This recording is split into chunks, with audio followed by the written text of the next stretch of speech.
Hey kid, Who, me? yeah, you want some of this free gold? Yeah. You sure about that? You sure you want this free gold? Yeah. Yes. Yeah. Alright kid, cause I'm gonna give it to you. Ready?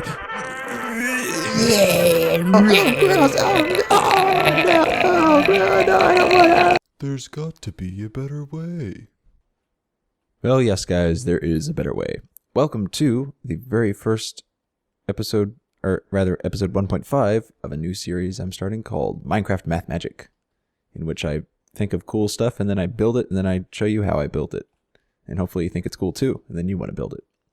That's the idea. Most people call them tutorials. I prefer the lengthier explanation. But today, we're going to be focusing on an idea I had a long time ago, my very first tutorial episode ever. It was a video that was poor in quality. The idea was good. The execution was just, I had a low production value. So I figured since I have a little better equipment right now, why not give it another go? And I thought of some improvements to add, so yeah. Here she is in action in all her incredibly noisy glory. Oh, that's so much better. And second now. Oh yeah. Heard you like free gold. Well, I'm going to show you how to get some. So let's start the tutorialing. Tutoring? Tutorialing? Yeah, anyway, let's get down here. And I'll show you how to build it. And here we are. In the middle of nowhere. So the way this farm works, zombie pigmen, you know, should know that they drop gold nuggets sometimes. Sometimes they drop other stuff too, like gold swords and gold ingots, which is quite nice. But in the Minecraft 1.3.1 patch, they added the ability for zombie pigmen to spawn rarely in portals in the overworld. So using this idea, we're going to build a bunch of portals, collect the zombie pigmen, crush them up, and take their gold for free gold. It's going to be awesome. So the first step in this build process is to set up your water collection room. I have a hard time naming stuff. I've placed the wool where we're going to put the water. You'll notice that I put a 2-block gap between here and here. That's because if you do that, it creates an infinite water source there, which we don't want. We want the water to flow neatly into the center. So just place your water on the wool like so. No big deal. And there we have it. Now you notice that there are 4 dead spots in this. Oh, missed one. There you go. 4 dead spots in here. What the heck? Ah, I missed a couple. More than one. Okay, so there's one here, here, there, and there. To avoid this, we can add water source blocks in the corners 1 block higher, and then update them. Like that. And that way you get this nice straight flow straight to the center. So I'm going to do that. Oh yeah.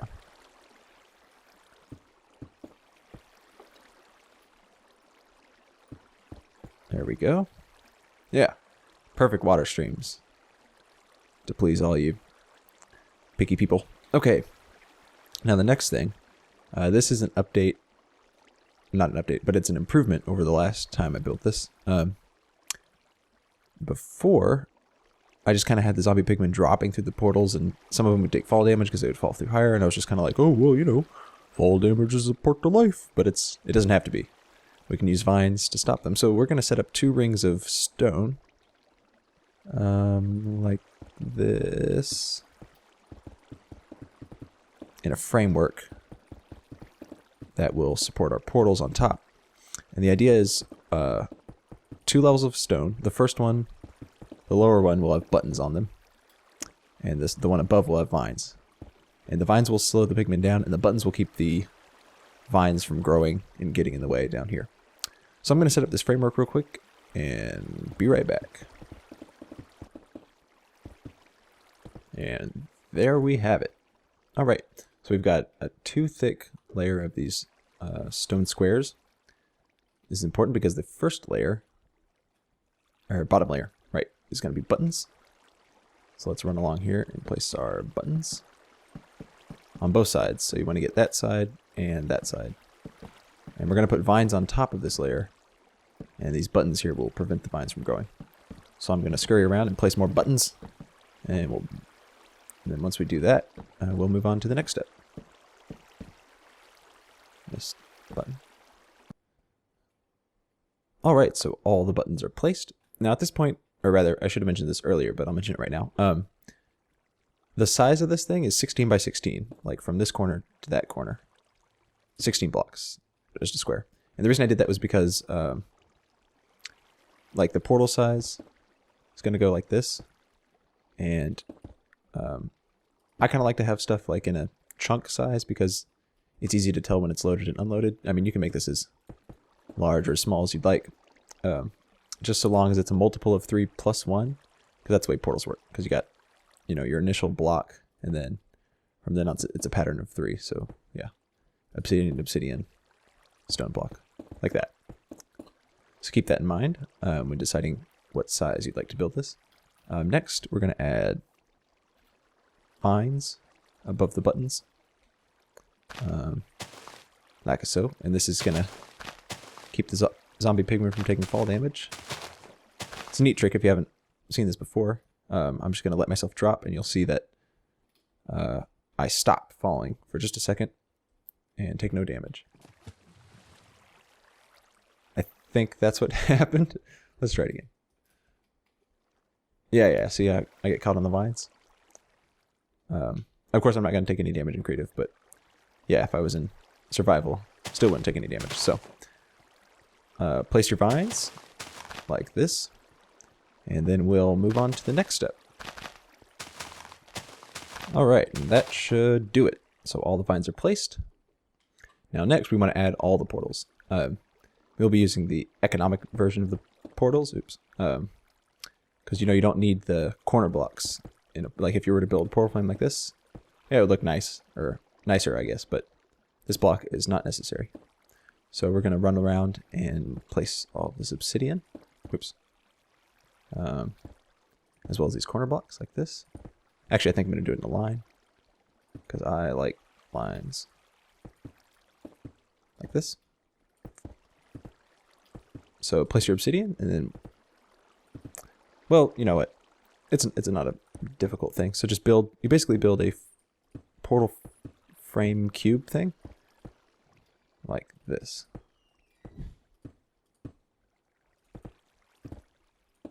So go ahead and do that. Just repeat this pattern all along here. And we'll move on to the step after that. And we're done. With the portal frames, at least. There's still a few more steps left to go.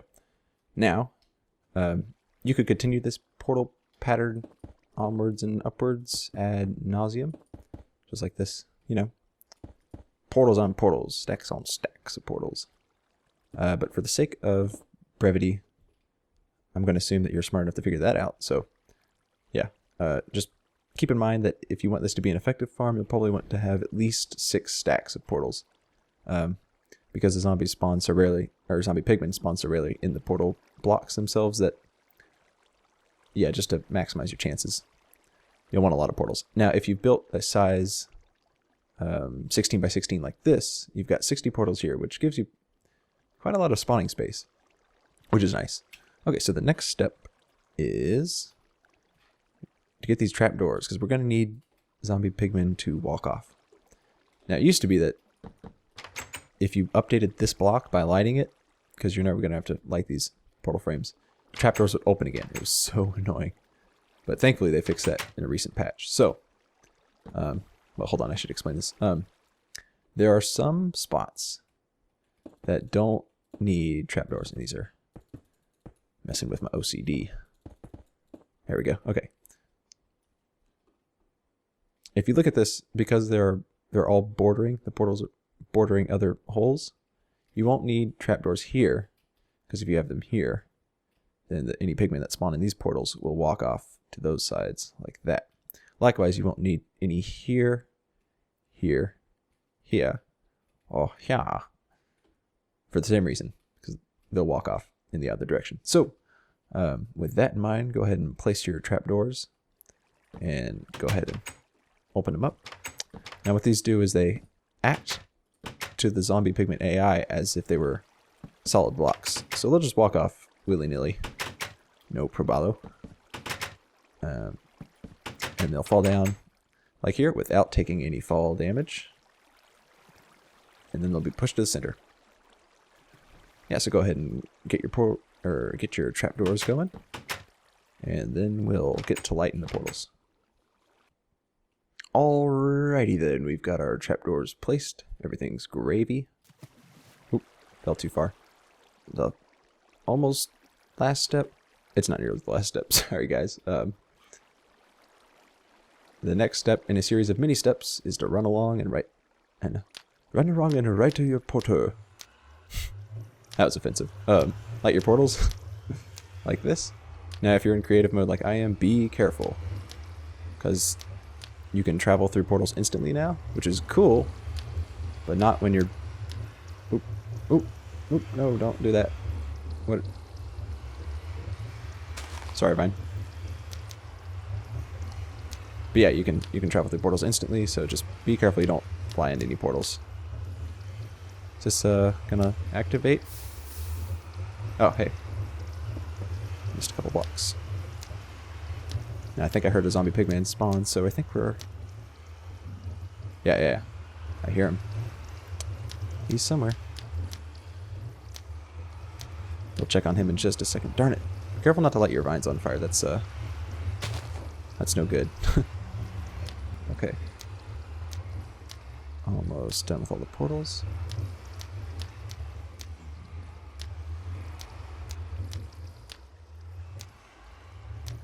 Last little bit here. Ah, yeah, there he is. Well, cool. Now, what's neat about a farm like this is it acts just like a mob spawner. The mobs that spawn, while they contribute to the mob cap, the trap itself, or the farm itself, doesn't have a cap. So these guys will continue to spawn past the hostile mob cap of like 80 or 88 or whatever it is. Which is really, but just be careful that if you accumulate more than 80 of these guys, you will immediately see a decline in hostile mobs. And eventually they'll just stop spawning altogether. So just keep that in mind.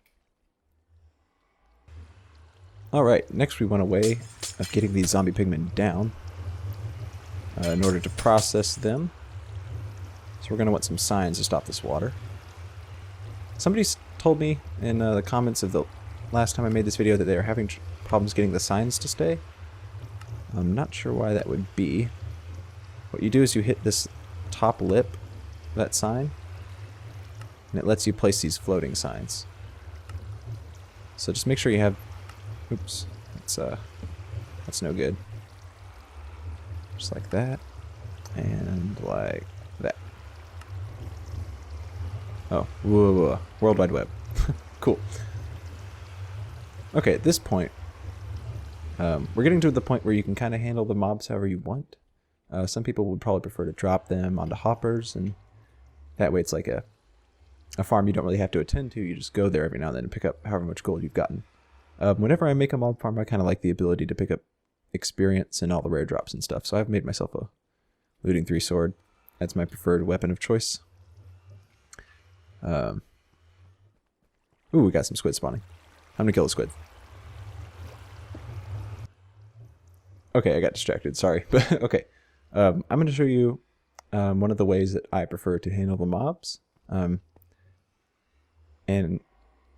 this is like based off of a new feature they added in 1.5, the hoppers and droppers and stuff, which I think is pretty nifty. But we're gonna start by dropping the pigmen down here, and then moving them this way out of the farm. So that should be the ceiling right here. Ah, perfect. Just punch our way out here. Very good. Okay. Maybe it should be a little bit lower. So we're going to move them with water channels, running like so. But first, I'm going to show you a neat little trick I've been using. Get us some hoppers. And some droppers. And a comparator. And then a whole mess of pumpkins. So if you didn't know, it's another cool thing. Teaching all kinds of things today. Zombie Pigman. Alright, so... Okay, he's not special. Oop. Yeah, he's special. Cool, so... depending on what difficulty you play, hostile mobs have a chance of picking stuff up. So this guy can pick up that sword, which I now regret. I want that sword back. And if they have something in their hand, they won't despawn. And they're all angry with me now. I want that sword back. Thank you. Awesome. So the idea is, if I can get them to wear pumpkins, they don't all wear pumpkins, but on hard difficulty there's a 40% chance. If I get them to wear pumpkins, anytime the chunk is loaded and the zombie pigman pick up a pumpkin, that's one more in like the stash that I don't have to worry about, because he won't despawn even if I unload the chunk, which I think was a problem. One big flaw of this farm and most hostile mob farms is if you unload the chunks, everything despawns. So it's, yeah, kind of lame. But with this, that won't be a problem. So what we're going to do is stick a dropper there, some hoppers connecting to it, and then other hoppers connected to the hoppers like that. And then we're going to add a clock to it. Now I'm going to add a clock that I like a lot. It's based off of these comparators. Doing their compy thing. Use the ink sacks. So as it switches from hopper to hopper, alternatingly, because they're facing each other, it'll send out the pulse to this dropper. And we're going to load the dropper up with pumpkins. Let's get some of these blocks here. So what it does is it shoots a pumpkin into the air. Zombie pigmen will drop, and if they have the ability, will pick up a pumpkin and put it on their head. If they don't, the pumpkin will pass into a hopper and be recycled back into the dropper. So what you can do is, of course there'll be water streams here. But yeah, what you can do is take the pigman, or what am I saying? Oh, you can put the number of pumpkins okay, think how many pigmen you would like to accumulate, and then put that number of pumpkins in there. When the dropper runs out of pumpkins, maybe you can wire up some sort of alert signal that, based, like, because the you can do something like this and be like, whenever the comparator outputs no signal. Yeah, so when it's empty, it outputs no signal. So you could maybe some sort of alert to your dropper. You can be like, oh, it's time to go harvest the pigman. That's my idea anyway. So that's that. So we're going to take these accumulated pigmen down here. I prefer to use a crusher system. Let's use something different to show our crusher blocks. There we go. Like this. Punch a little more room here. Nah, get out of my way, sandstone.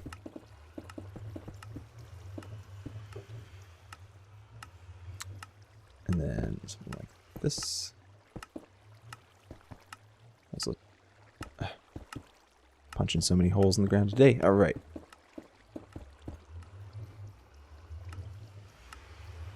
And block that off so the angry pigmen don't come after us.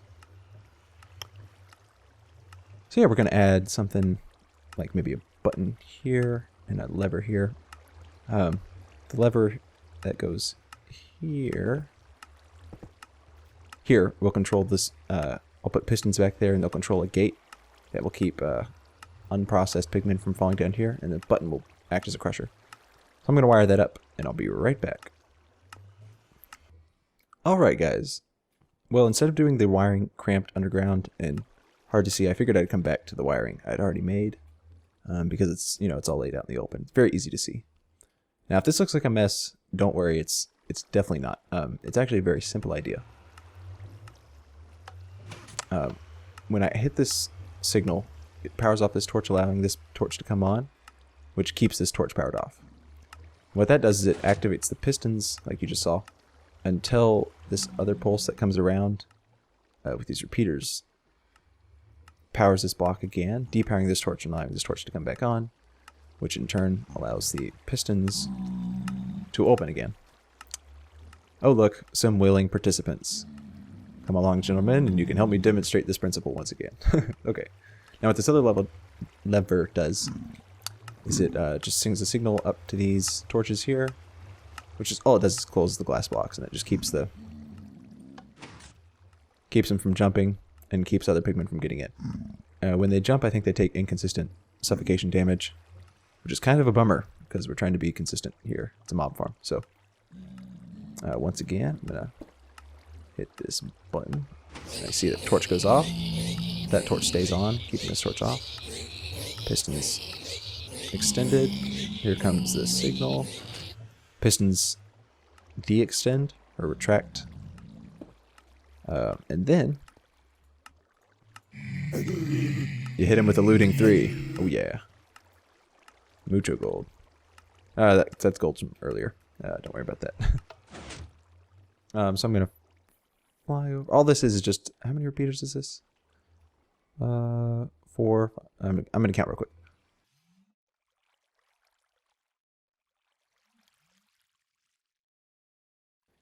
Okay, it's 26 repeaters, but 5 of them are only set to 1 tick. And the reason is just to get the wiring close as possible. If I put just wire here and this one repeater on 4 ticks, then yeah, the wire would connect and that'd be no bueno. No bien. So, just to see, go around back here, you can see what's going on here.